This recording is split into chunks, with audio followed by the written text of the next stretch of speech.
much demand. I put it on Amazon, call it in October, the first season I did it.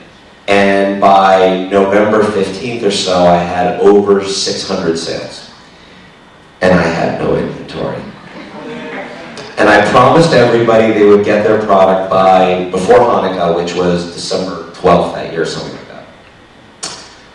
I get a call from the Port of Long Beach. It's on the way December 11th. Meanwhile, I've collected ground shipping on everything, okay? Oh shit. So the product arrives on December 11th. I upgraded every single, by then I already had 1,000 orders. I upgraded everybody the next day here, first of all. I had all my boxes set up, everything ready to go.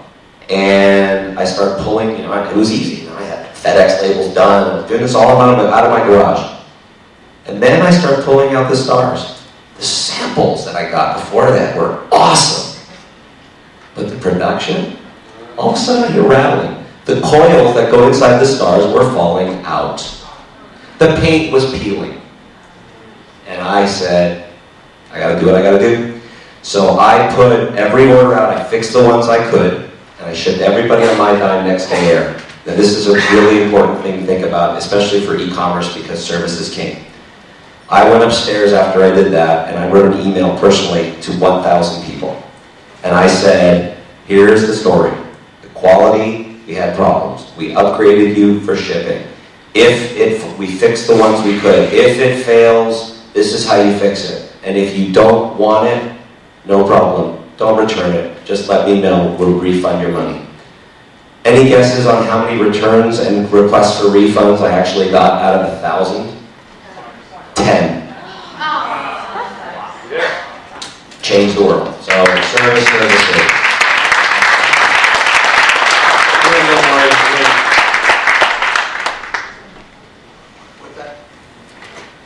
Let's go, Stefan, on the end here. Let's get him involved.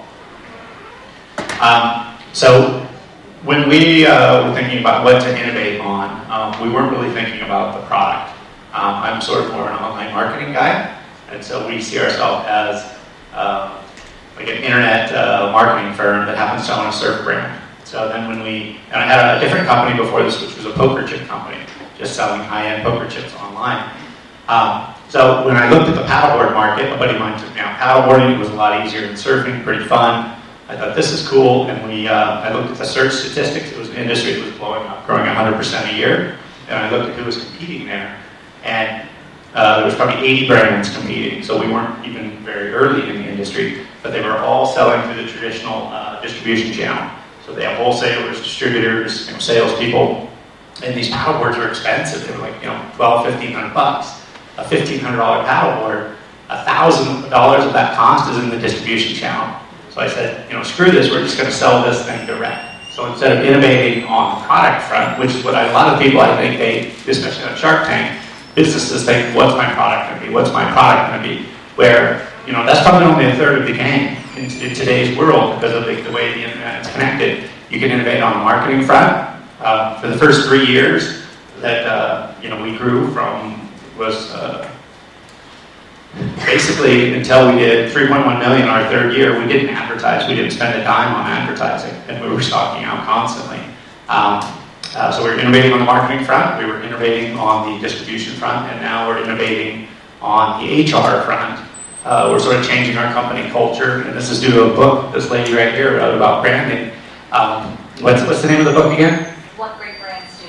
What Great Brands Do. It's a great read. I would highly recommend it. And so the idea is to internalize your brand and really live your brand. So we're switching the whole company to a 5-hour workday, 8 a.m. to 1 p.m. There's no lunch, and so because we're a surf lifestyle brand, and at the same time we did 5% profit sharing with everybody. So effectively we doubled the hourly wage of everybody in our company.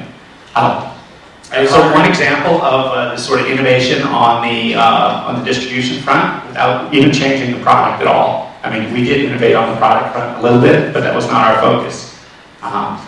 If you take a company like Netflix, I mean, some of the most successful companies, in the world right now, they didn't innovate a product at all. Like they took over Blockbuster, they didn't change the movies, they didn't even change the packaging of the movies, they just changed the distribution of them. They send it through the mail, and then they evolve the distribution again to where it's direct. And now they're evolving even they're directly producing their own movies and streaming them to people. So I think that's something everybody should think about. Don't just zero in so much on I need to find some crazy product and invent something. Just find an existing market that's big and say, how can I change the distribution? How can I change the marketing? And I think you can do well with that. Quick question: Are you hiring just for anybody out there who wants to work with a great? No, seriously, with a great entrepreneur and learn from him, a very successful entrepreneur? Are you going to be opening your doors? We actually are hiring for a position right now. Like when we won the fastest growing company in San Diego, and we had $5 million in sales that year, we literally had 5 people in the company, and we only needed 3 of them to run the company. So we're very